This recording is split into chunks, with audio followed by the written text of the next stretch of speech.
బ్రిటన్లో breaking news చూస్తున్నాం. Srisailam dam భద్రత మరియు మరమ్మతుల విషయంలో కీలక పరిణామం చోటు చేసుకుంది. నేషనల్ డ్యామ్ సేఫ్టీ అథారిటీ సిఫార్సులు, ఆంధ్రప్రదేశ్ ప్రభుత్వ విజ్ఞప్తి మేరకు కేంద్ర జల సంఘం తాజాగా ఒక సాంకేతిక నిపుణుల గ్రూపును ఏర్పాటు చేస్తూ జనవరి 21, 2026న నిర్ణయం తీసుకుంది. డ్యాం దిగువన గేట్ల ద్వారా నీరు పడే చోట సుమారుగా 120 మీటర్ల లోతులో భారీ గొయ్యి ఏర్పడింది. అలాగే డ్యాం పునాదులకు రక్షణగా ఉండే అబ్రాన్ దెబ్బతిన్నట్లుగా నిపుణులు గుర్తించారు.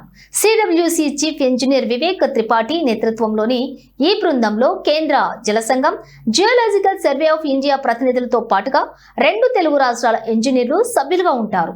వీరు ప్లస్ఫూల్ వద్ద జరిగినటువంటి నష్టాన్ని అంచనా వేసి పునరుద్ధరణ పనులను, అవసరమైన డిజైన్లు, అమలు ప్రణాళికను సిద్ధం చేస్తారు.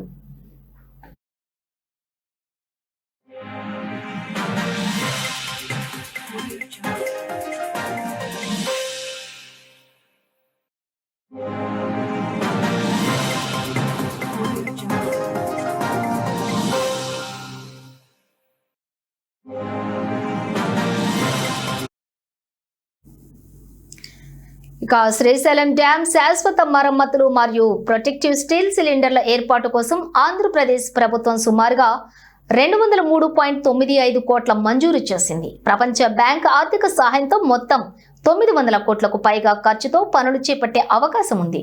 2009 భారీ వరదల నుండి డ్యాం నిర్మాణం బలహీనపడిందని, తక్షణమే మరమ్మతులు చేపట్టకపోతే దిగువన ఉన్న నాగార్జున సాగర్, పులిచింతల వంటి ప్రాజెక్టులకు కూడా ముప్పు వాటిల్లే ప్రమాదం ఉందని నిపుణులు హెచ్చరించారు.